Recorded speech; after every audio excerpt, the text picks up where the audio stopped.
Good evening, everyone, and welcome to the Real Science Exchange, the pubcast where leading scientists and industry professionals meet over a few drinks to discuss the latest ideas and trends in animal nutrition. I got an interesting one here for you to wrap up the evening. We're going to be talking about the 2025 Pet Economic Report, and we're recording this at the 2025 Pet Food Forum. So our guest here gave a presentation earlier today, Diana Rosero-Pena. Diana, welcome. Appreciate you joining us here at the pub. So you gave a presentation earlier today. What I'd like to do before we get started and dive into the presentation, if you could just kind of give us a little bit of background about yourself. And because this is a pub theme, what is in your glass tonight? Well, I have white wine, Chardonnay. I'm usually a Sauvignon Blanc kind of a person, or a tequila. But I am the consumer staples analyst at Bloomberg Intelligence. For those of us that are not familiar with the department, we are the research arm at Bloomberg. We're not news, and we are not reporters. So yeah, Okay, I've been good. there for a while. Yeah. Don't ask me how many years though. Well, listen, I'm looking forward to this discussion tonight. It's going to be very interesting. Next to you is our color commentator, Nicole Hill. Thank you for joining us. Nicole and I met many years ago, and first time at the pub, though, so welcome. Nicole, tell us a little bit about yourself and what's in your can tonight. Yeah, thank you, Scott. I'm excited to be here. My name's Nicole Hill. I'm the VP of Strategy and Innovation at Marketplace. We do strategy, research, branding, and marketing for brands in the pet space, B2B ingredients, all the way to those consumer goods that the consumers buy off shelf and take home and feed to their pet. And in my beverage here is a Boulevard Wheat. So enjoying some good Kansas City brews. Yeah, there you go. Awesome.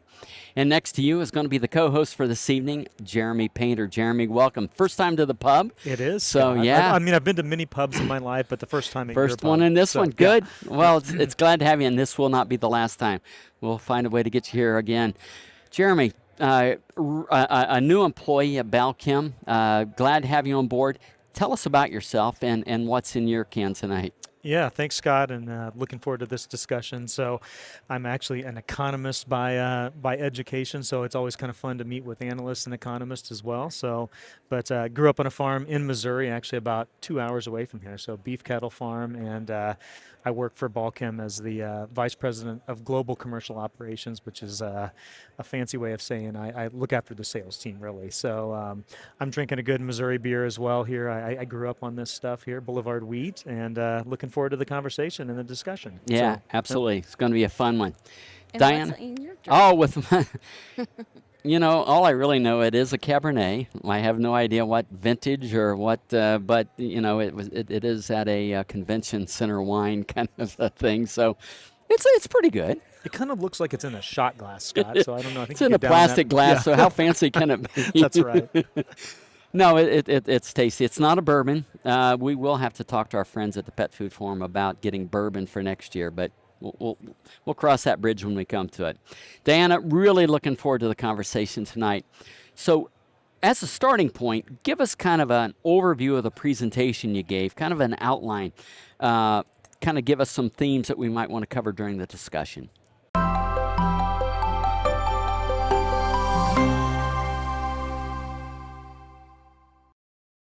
Balchem's known as a choline manufacturer, but what people may not know is that we also have a choline product made specifically for pet food manufacturers. Would you mind telling us a little bit about that? Sure. So we have a PetSure branded premium choline chloride product is on a non-grain, non-GMO carrier to meet the customer needs that want something that is more cleaner for non-grain products. It's manufactured in our state-of-the-art U.S.-based facilities. There's rigorous quality standards, including a fully APCO compliant SQF, FAMIQF, and the AFIA Safe Feed, Safe Food certifications. And Balchem ensures transparency in all that we do throughout regular audits with our qualified clients. Thank you, Eric.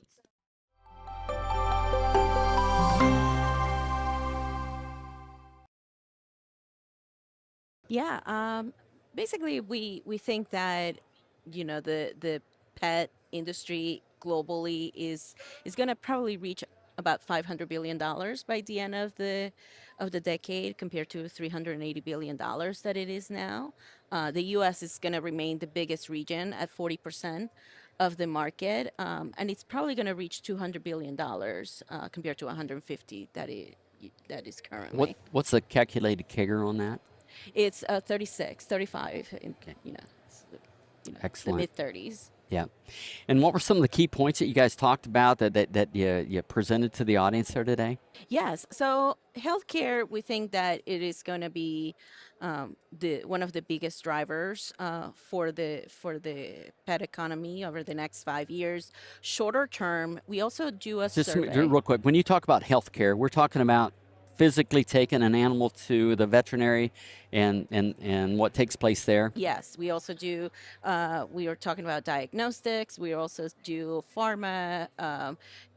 Like treatment for the animal, all of those things. We think that, that is one of the biggest growth drivers on like the category part. Food will remain, the biggest expense for the animal. And we think that even though there's going to be probably a slowdown, because we're seeing people be more what we call strategic with their spending. So what we're seeing them do is probably start to trade down premium foods to a little bit of more of a value things, or mixing both of them to be able to kind of compensate for like the inflation. Is that a we've long seen. term or just a short term No, trend? we think this is going to be more of the short term. We think premium products probably will grow 40% and will be close to 60% of food in the United States. But right now, value products are probably going to outpace premium products for 2025. Yeah. So what's driving this growth, Diana?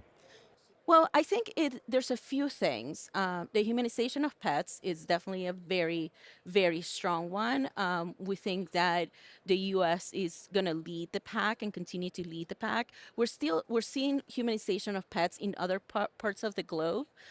China, for example, is big on that, even though they haven't had a good track record when it comes to the treatment of dogs and all of that. But it seems that the rise in urbanization, the delay of family formation, it's allowing for pets to become kind of like the fur babies, and that is gonna continue. So what's driving that part of it? The humanization? Is it we're having fewer kids? We're delaying having kids? What's driving all that? All of that. Wealth? Oh, all of it, Yes, yeah. all of that. Wealth, they're cute too. They're adorable. So, obviously, the delay of family formation, the fact that they stole our hearts, and I think that is people are tending to be a little bit more willing to spend more to keep their dogs alive for a really long time, and that has big food companies have been very smart about marketing, positioning themselves to be like, well, do you want to extend the life of your pet? Then you should probably feed them very good food, and here is a premium part. So yeah. On the consumer research side of things, I think we see some of the attitudes and values that are driving those trends. And one of the things that I latched onto that you mentioned is the mixing the various meal types in the feeding of pets. We're seeing that already. Many dog and cat parents they might be feeding kibble as one portion of their diet and perhaps the largest portion, but they're adding a wet food to it. Many are adding treats to their pets' meals at mealtime, and proper toppers, but also just the treats that they buy to feed their pet throughout the day. They're adding some of that to kind of zhuzh up the meals or give their pet a more premium experience. And I think to what you said about how pets have become part of the family in some of the years when we've looked at those connections on the consumer insights front. So not necessarily looking at what they have spent, but their attitudes toward their pet and the choices they make and kind of the self-reporting of that. Most said either my pet is a member of my family, so they really think of their pet as a part of their nuclear family, or my pet is my best friend. And so, regardless of whether you have human children in the household, that the way that we think about our pets is so different than 20 years ago.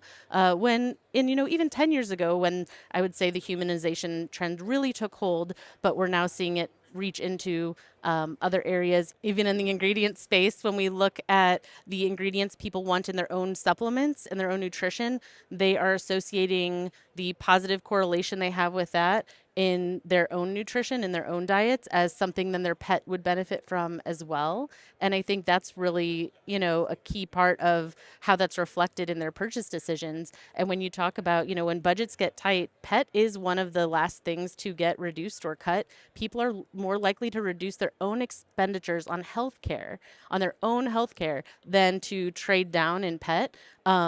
Which is incredible. And I think, the market data ends up proving that out over time as we see, where pet parents are essentially prioritizing things in their lives. And they're seen as, because obviously these animals do not talk. Even though some might argue that they do, They certainly understand. they At least mine do. yes, they're I have seen videos of like a person talking to a dog or a cat, and there's definitely understanding, but there is a hesitancy to change the pets' diets. But you were making a good point about how those factors are changing what they put into the pet's diet, but people aren't wanting to holistically change everything about their pet's diet because disrupting their digestive system and things like that. There are concerns and fears around making a holistic change, so that mixing and matching of different things allow them to make kind of personalized changes. I kind of think of it like the personalized nutrition trend that a couple of years ago we saw in, human supplements heavily, with brands trying to say, we made this bespoke product based on how you filled out this survey. And a lot of those brands didn't stick around because it just wasn't a very scalable model. But I think the learning from that is people took that desire to personalize nutrition for themselves and their pet in their own hands, and they're personalizing the nutrition through those individual product selections that they take to form a meal. So to your point, they can stick with that base of their pet's meal that is consistent, and they feel like, okay, this is, my pet tolerates this well, it seems like it's meeting their dietary needs. But this time of year I have a dog that maybe deals with some skin allergies, so maybe I'm going to add a supplement. Even people are putting their supplements not just in hand to their pet, but added to their pet's food. Or maybe choose a diet certain times of year if their pet's maybe having some more digestive issues that have some digestive health, a sprinkled on food topper to add those personalized elements to their pet's diet without, to your point, making a holistic change and switching to a whole new brand, a whole new food, a whole new product. I have seen studies that mention that pet parents prefer to cut down their own food spending. They prefer to, I don't want to say it, but they prefer to eat ramen than kind of like change their pet's diet, or in a significant way, as she was mentioning. Well, it kind of goes back to what we're talking about, pet parents, right? That's what you do for your children, right? You're gonna give up yourself for your kids. So it's amazing that we're projecting that now on our pets. We've been talking in generalities that people are changing their behaviors. Certainly not everybody's doing that. So can we talk a little bit about percentages? What percentages of the population is changing these types of behaviors? And then can we stratify that among demographics, ages of people, country versus rural? I don't know. Yeah. So we noticed that millennials and Gen Zs tend to be a little bit more on trend with what we're seeing, and they tend to have more pets, and they tend to spend more and seek treatments, seek these premium products, and compared to Boomers and Gen X. So we're seeing which is why we're very we consider that the trends that are driving this industry are strong as ever, because millennials and Gen Zs are in the most productive parts of their lives, so they're the They have the money. they Yeah. got the money to spend, Yeah. and this is definitely going to be something that the industry is going to capture. On the consumer insights front, one thing that we've seen and to complement that perspective is that really across age ranges and across household incomes, there are purchase decisions being made that are not exclusive to a generation or an income bracket. So you can have folks in what many would consider the bottom income brackets that are still spending more on their pet than themselves. To your point, I eat ramen for myself, but maybe I'm purchasing, a higher end premium pet food, and on top of that, a supplement, and you know, going above and beyond to one, ensure my pet is healthy and happy today. But so much of it, I believe, is driven by like the longevity aspect, because that's a very proactive approach you have to take in that. And we all say, what does everyone say about their dog? My dogs never live long enough. Their lifespan doesn't keep pace with ours. And so trying to get as many good years as possible with your pet really necessitates a long-term commitment to their health and nutrition. And like you said, people think of their pets in many ways like their kids. Decades and decades and decades ago, when I would babysit, I remember going to a household where I was watching a child and opening the refrigerator to prepare her a meal, and there were two types of milk in the refrigerator. There was the regular, like conventional gallon of milk that you'd buy, the 2% or whatever, and then there was the organic with omegas and DHA, da da da da da. And I was thinking, like, if you feel so strongly that this is the right choice for your family, but you're pouring separate bowls of cereal, you're giving this to your child and taking this for yourself. It's to me speaks to kind of an almost intangible investment in the promise of something in the future state of someone or a pet that you care about.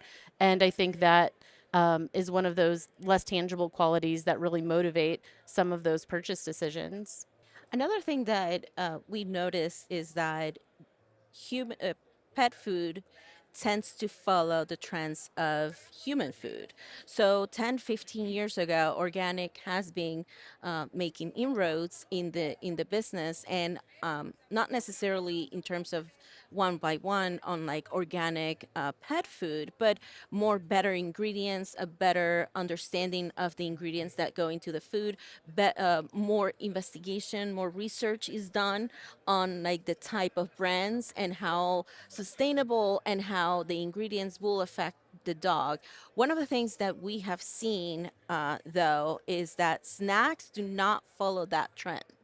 Um, we see that for going back to millennials and Gen Zs, snacking is very important.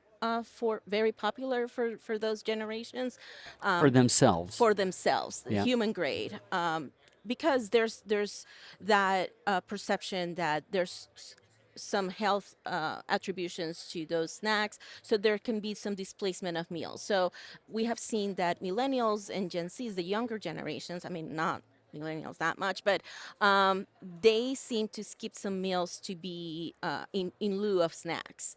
We don't see necessarily that happening to pets. Obviously, they will eat everything that you put in front of them. So snacking is very popular for pets, but not for pet parents. And the reason for that is, first of all, compared to 2020 when everybody was home, so that snacking occasion was significant. Yeah, I snacked a lot then. Yeah, exactly.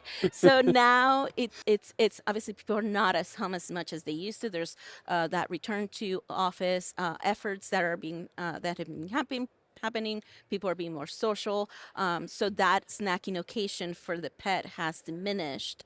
And also another thing is that the perception of nutrition is not as high for snacks for pets. So that being able to displace meals is not necessarily going to happen. Now that's interesting. I'm curious about the perception of treats for pets because we're seeing a prevalence of what some might call a functional treat or a treat that includes functional benefits, which if you talk to any supplement folks, they will say, not a supplement, that is a treat. It does not, have a daily dosage and an appropriate, amount of those ingredients. But pet parents are purchasing treats that say joint support or joint health on it or skin and coat, digestive support, but it's a treat. And it's managed differently from a regulatory and claims and labeling standpoint and all of those things.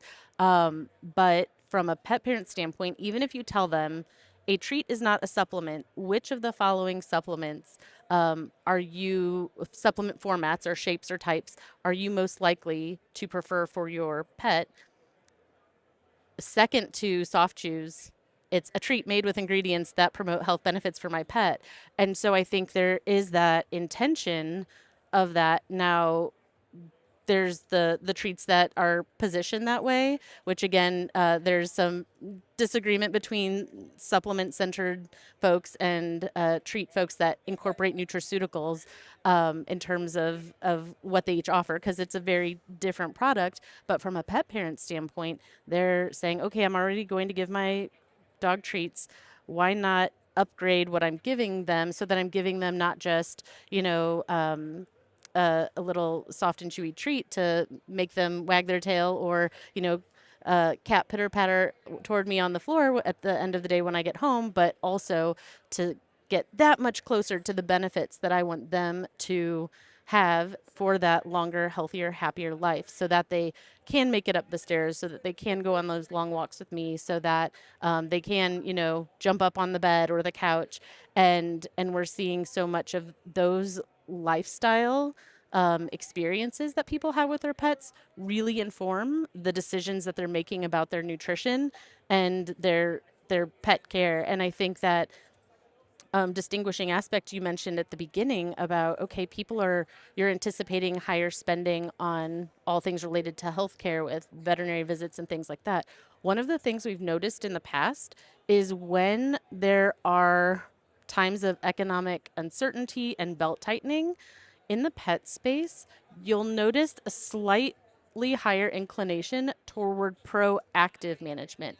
So dental care, for instance. So many pet parents know that dental health is an essential part of overall health, and also that it's really, really expensive and can be kind of, difficult on your pet if they have to go under anesthesia at a vet's office to have a comprehensive dental cleaning or deal with a tooth extraction or something like that. So, adding a dental supplement or a water additive to their water, for X many dollars a month is still a more affordable approach than putting your pet in a position where you might have to have a unplanned vet visit or to address a dental health issue. So, while it's not a guarantee that it's preventative, we do see some pet parents take those steps to be more preventative because they hear that high dollar, intensive on their pet's body as well with going under anesthesia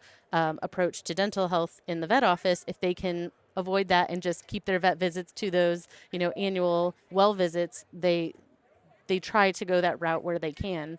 And again, it's not always based on income bracket. So you'll see that really across income and age ranges, people are driven more based on values and corollary behaviors than even the income that they're bringing in or the generation they're part of. And while I think it's really important to still look at those generational factors, especially when it comes to marketing, like, okay, if you grew up in Gen Z, you're more likely to go to TikTok, where if you grew up as a millennial or Gen Xer, you're probably more inclined to use YouTube. There are factors there that are important and are really based on your kind of teen and young adult years and what was around at that time.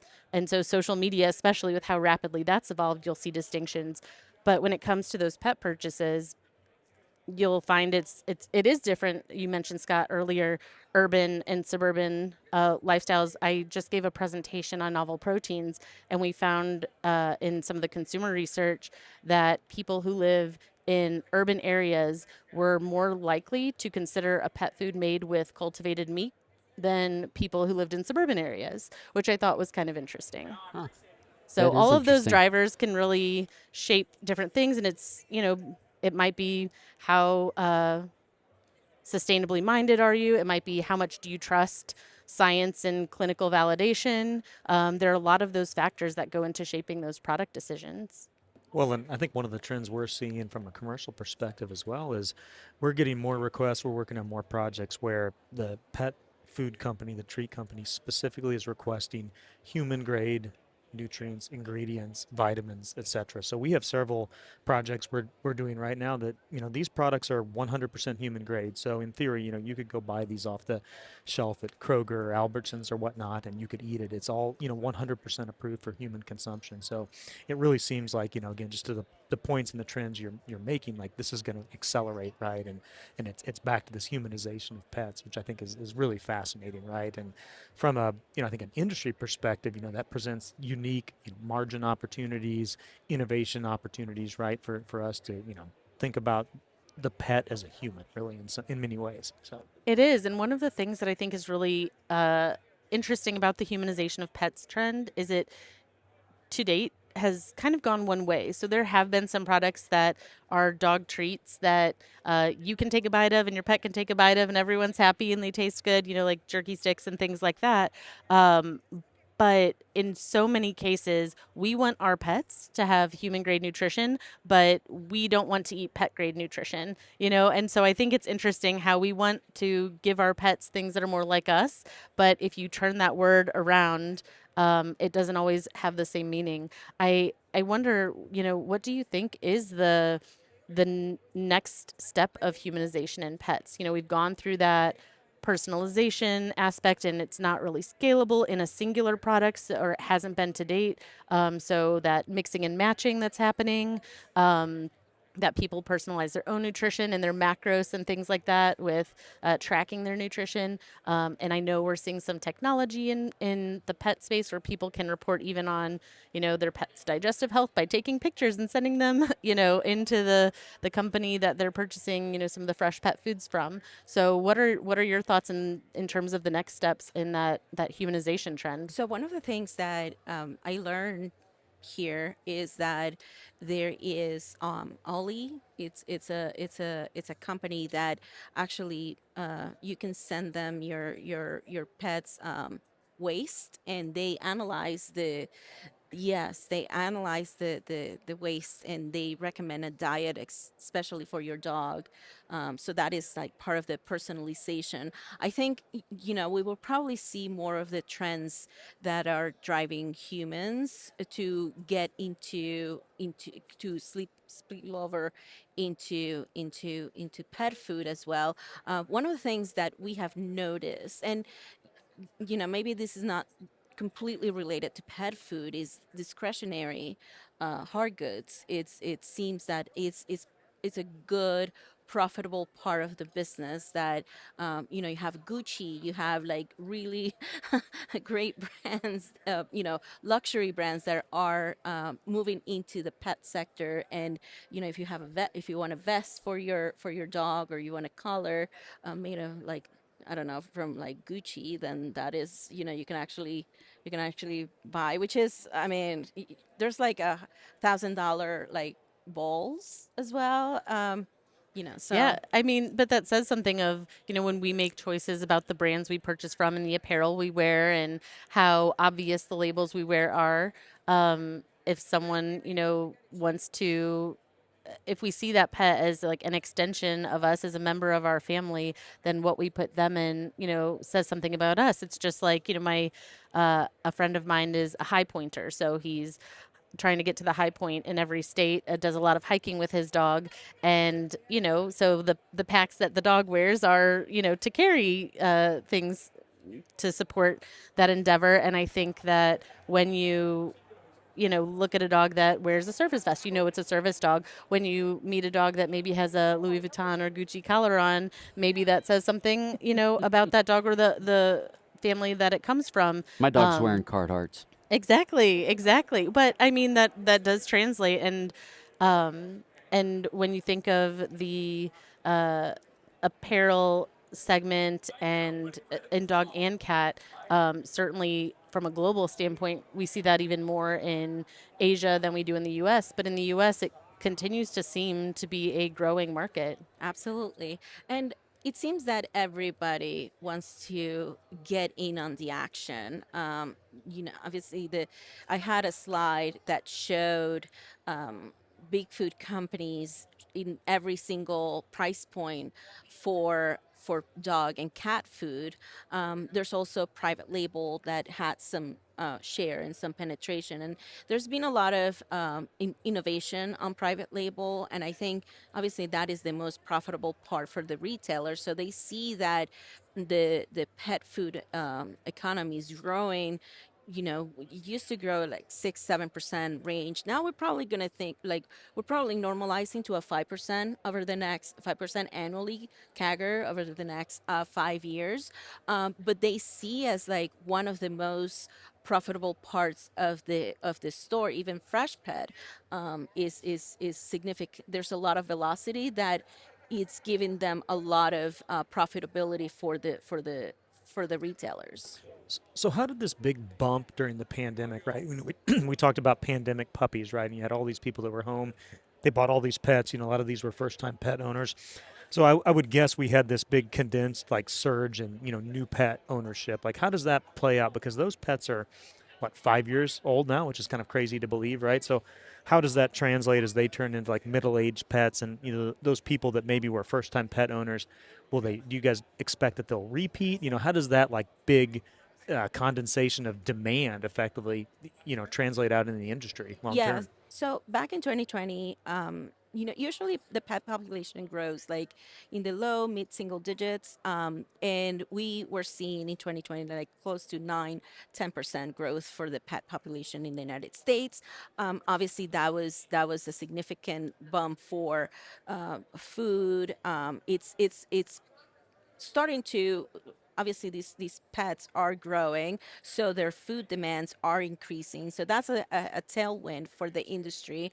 One of the things that we saw also was discretionary was significant at that time because you have to buy bowls and crates and all of that. But in the past 12 to 18 months we have seen sales for discretionary items, and I'm talking about toys and supplies, to actually show sales declines because there's been some relinquishment of the pets in the past, in I would say 2023, 2024, 2022, 2023. So that obviously has curb some of that population growth.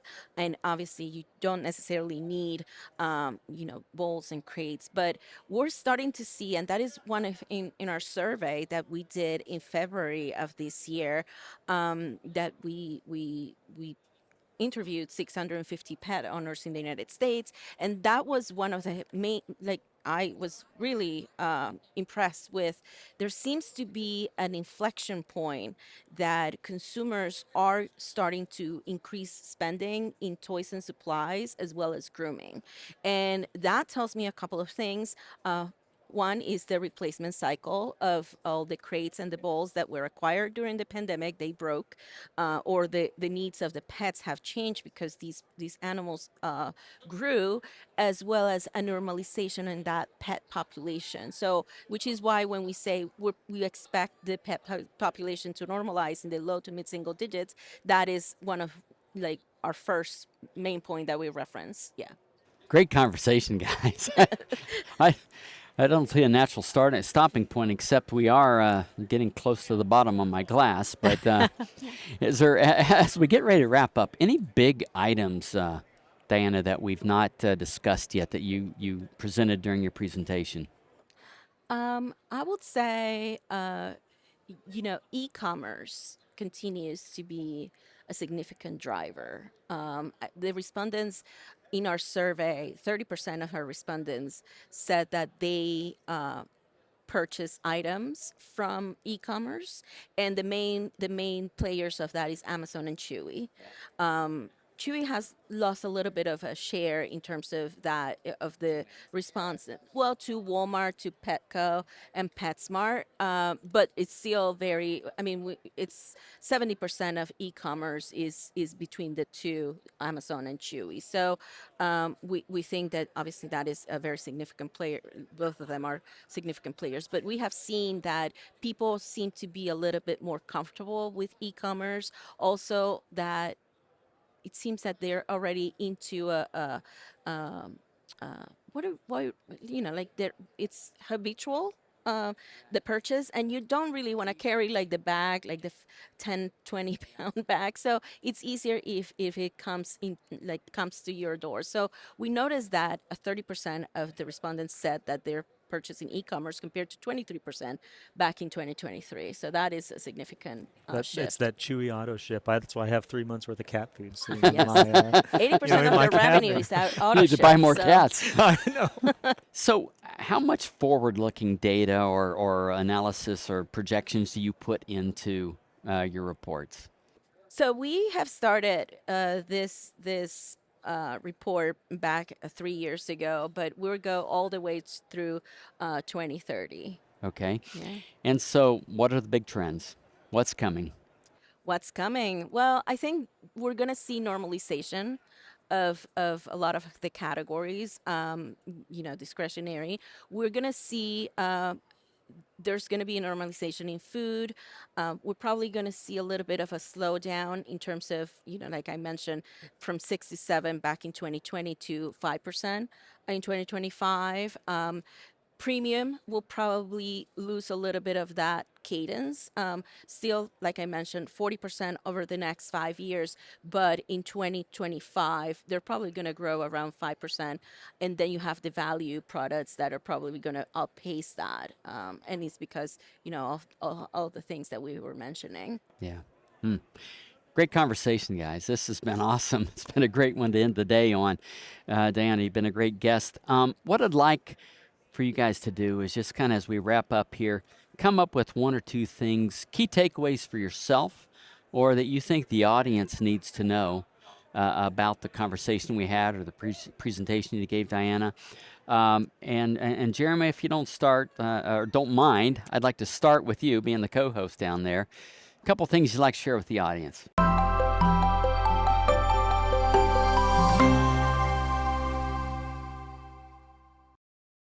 Dr. Oldham, something that a lot of our customers may not know is that Balchem is the world's largest manufacturer of MSM, marketed under the brand name OptiMSM.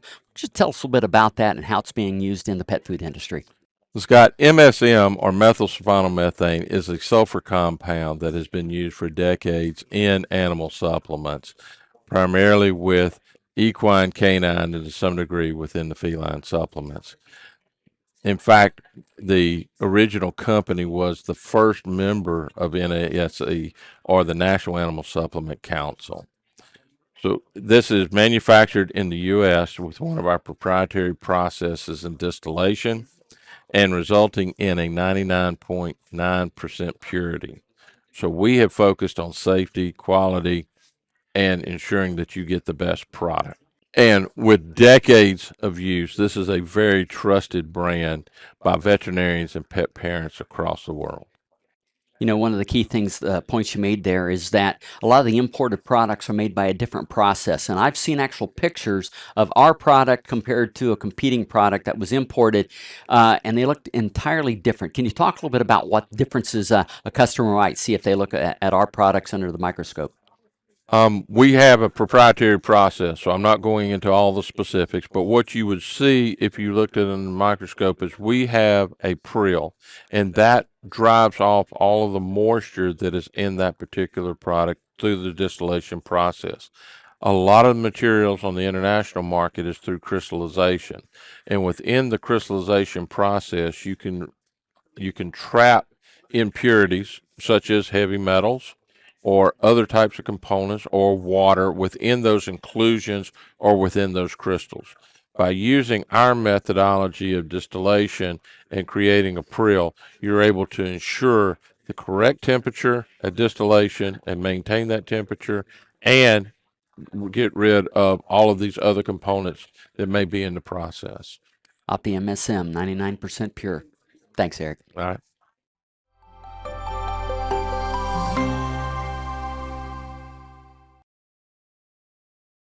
Well, I mean, I just think this trend and discussion around humanization is interesting, right? I think A, it's fascinating, and B, it seems to be accelerating. So I think, if we continue to look at things that we see on the human nutrition side, and obviously Balchem's got a great human nutrition and health portfolio as well, it's interesting to see those start to translate over into the pet space. I think that's something to really watch, Scott. Yeah, excellent. Thank you for that. Nicole, it's great connecting with you again. You've been a great guest. I Yeah. appreciate you providing some color to the conversation today. Awesome job. If you will, kind of give us a couple ideas here. Yeah, thanks, Scott, for inviting me. This has been really fun. And Diana, I feel like I learned so much from you. So thank you for sharing your knowledge and your great presentation earlier. I think one of the things that I'll be continuing to keep my eye on that you mentioned is that share of bowl, essentially, how pet parents respond to economic uncertainty by changing the proportions of things they put in their pet's bowl. I don't think they're necessarily going to go back to single format feeding, but they might give, maybe today they're doing 50% kibble and 50% a variety of other, toppers and things. I could see that maybe shifting upward. And so I'll be interested to see if that hypothesis proves out in the coming years. Yeah, interesting. Diana, you've been a great guest. I appreciate you joining us. This has been awesome. If you would, just give us a couple key takeaways. Yeah, I would say that there's a lot of worry, and from a person that talks to investors that invest in the companies, in these big food companies, I would say that there's a worry that the pet economy and the pet industry is slowing down to not become a significant growth engine for these big food companies. And I don't necessarily agree with that, even though 2025 might be a little bit difficult. We're seeing volume declines, even though price increases have slowed down a little bit. But we're still thinking that the humanization of pets, that part of the business is probably going to keep pushing that industry forward. I'm kind of curious, how far can it go, though? Sorry, I'm just one last question. Well, I mean, so far we think it's $500 billion compared like the $380 billion globally. So that's a significant CAGR. I mean, you're talking about, even for food, $145 billion globally, a CAGR of a total growth of 36%. And you compare that with like the low single digits that these companies are obtaining from like regular food, that's definitely gonna entice them to keep doing this. Yeah, for sure. Great conversation. Been a great panel. Thank you guys for joining us here. To our loyal audience, as always, thank you for joining us here. I hope you learned something. I hope you had some fun. And I hope to see you next time here at the Real Science Exchange, where it's always happy hour and you're always among friends. We'd love to hear your comments or ideas for topics and guests, so please reach out via email at anh.marketing@balchem.com with any suggestions, and we'll work hard to add them to the schedule. Don't forget to leave a 5-star rating on your way out. You can request your Real Science Exchange t-shirt in just a few easy steps. Just like or subscribe to the Real Science Exchange and send us a screenshot along with your address and t-shirt size to anh.marketing@balchem.com. Balchem's Real Science Lecture Series of webinars takes place on the first Tuesday of every month, with the top research and nutrition topics that will impact your business. We also include small ruminant, monogastric, and companion animal-focused topics throughout the year. Visit balchem.com/realscience to see the upcoming topics and to register for future webinars. You can also access past webinars and search for the topics most important to you.